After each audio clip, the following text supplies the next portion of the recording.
Welcome to my lecture. Don't come over here. The chair has turned into its own little ecosystem. You see that? I can't see it. There should be something there, right? It's freezing in here. Oh, look, there are strawberries. The whole area has become a bit of a mess, but we're thinking about how to organize it. Actually, we're considering the next steps. The team is discussing what other creatures might pop up next. Oh, there's some red on the wall. The team is holding a meeting right now. They're talking about the cave situation. Can't peel this off. Nope, it's stuck. It feels like bugs are crawling all over me. This is worse than all the bugs from before. What's going on? This is totally unexpected. We need to block this off. The villagers on the coffee table clearly didn't expect this sudden movement. Oh my God, what's happening? The local villagers have gathered, looking very serious. And now winter has arrived, and it's bringing its own issues. Some of the villagers want to go on vacation, but we need to prepare for the cold season. Let's take care of this. You drink if you want. I'm not thirsty. I'm giving it to the fans. Back to the living room, where the good stuff is waiting. These snacks and drinks are getting old, but hey, let's enjoy them. Here we go, 2022 snacks. A little something extra for you guys. Check out the leftover snacks here. It's a bit old, but it's still tasty. What's that smell? No more eating for me, you take it. Oh, you're not leaving? I'm done. Don't come any closer. Is this even part of today's adventure? Hey, oh wait. Yeah, that's right. Let's gather up the money first. $1 here, $1 there. The villagers seem more cooperative here, continuing their work on the ground. This guy's doing his part, not like the village next door. You've got to admire his courage. Up the stairs with a spade. And they're back with more supplies. Oh, wow, it's getting crazy in here. The sofa is covered in clothes. This is the old house in Jiangnan. The junk has been piling up. The guys are moving heavy things out. Honestly, this is pretty typical. Can you imagine? This sofa is just filled with old garbage. Sweat's soaking through everything. This place is just one of Auntie's many hidden treasures. Everywhere you look, there's something new. Wow, look at all that cash. The place is literally packed with money. Everyone, keep filming. Amazing. Look at all this. The guys didn't expect today's surprise either. This place is literally packed with silver shoes.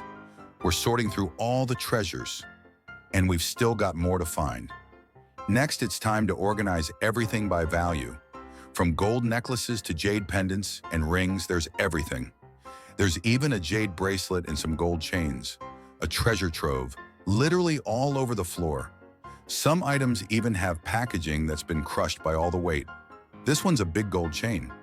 Looks like Auntie's been holding on to some serious stuff here. There's a lot more where that came from, and even more hidden in the mess. How much more do we need to get through? Can anyone guess how many bags of junk are out there? It's all coming out. We've got the white coffee table and more treasures coming in. Let's keep digging.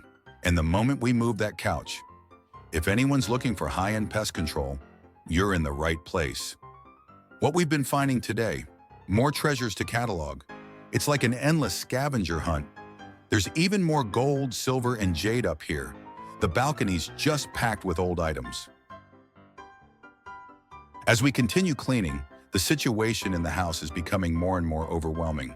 The kitchen, for instance, is a complete mess, cluttered with old food scraps, grease, and dirt. Even the countertops are piled high with remnants from past meals.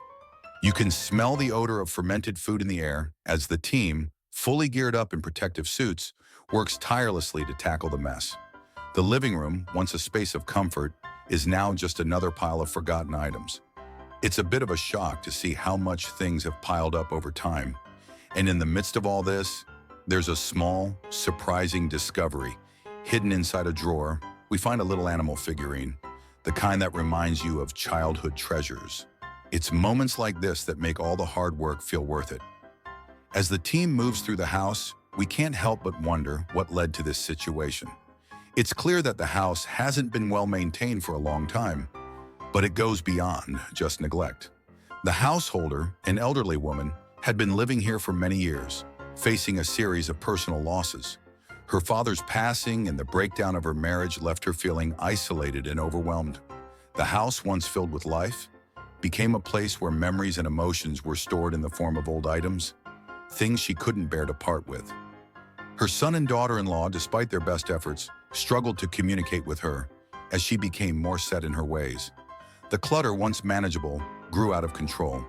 The emotional toll of loss and loneliness had led to hoarding, making it difficult for her to let go of anything. Her son and daughter-in-law, though concerned, couldn't convince her to part with the things that held so many memories. Now, with the house in chaos and the overwhelming stench of rotting food and accumulated trash, it's clear that the family couldn't handle it alone. That's when the cleaning team was called in to help. We've been sorting through the pile of junk, trying to salvage what we can and dispose of the rest. But the task is monumental, and it's not just about cleaning up physical mess. It's about dealing with years of emotional buildup. The situation is heartbreaking, but it's also a reminder of the importance of emotional support and understanding. Sometimes the things we hold on to aren't just physical objects, but pieces of the past, memories and feelings we can't let go of. For the family, it's not just about cleaning a house. It's about addressing a deeper issue of loss, isolation, and family dynamics. And even though the house is slowly becoming livable again, the emotional cleanup will take much longer. It's been a long few days and the cleanup effort has been intense. As we wrap up the last of the work, the community is starting to see the difference. There's still a lingering smell in the air, but the once overwhelming stench is now manageable. Our team, though tired, has pushed through without complaint. The support from the neighbors has been overwhelming. They've been cheering us on, offering water, and even giving us a thumbs up for our dedication. At first, it seemed like an impossible task, but we were committed to making the space livable again. The kitchen, once a hazardous mess, is now clear of trash, though the cabinets are still a bit worn from years of neglect. We scrubbed, wiped, and disinfected every surface. And despite the challenges, mosquitoes, spiders, and even some minor injuries, everyone remained positive. It's amazing how, despite the sweat and exhaustion, we all found something rewarding in this mission. The transformation is more than just physical. It's about restoring dignity and peace of mind. The neighbors who had once been concerned about the safety hazards and unpleasant odors are now relieved. The property owner, who initially hesitated to take action, finally understood the gravity of the situation and gave us the green light to proceed. After 3 long days of hard work, we've finally reached a turning point. Now, as we prepare to leave, the home feels lighter. The once claustrophobic and dirty corners are now organized and breathable. The trash has been cleared and the dangerous items are no longer a threat. The most heartwarming part of all this is seeing the elderly woman, Auntie, finally settled into a safe environment with her family, no longer burdened by the overwhelming mess that once consumed her life. We've made it through, not just because it was our job, but because we cared. And honestly, it's rewarding to know we made a real difference. The hardest part wasn't cleaning the physical space. It was understanding the emotional weight behind the situation. For her, it wasn't just about cleaning the house. It was about giving her a fresh start. And we did that. As we step out, we know we've helped restore a sense of normalcy. And while the work is over, the experience will stay with us. We've learned a lot about perseverance, teamwork, and the power of community. The smell of victory and disinfectant is in the air, and it feels good.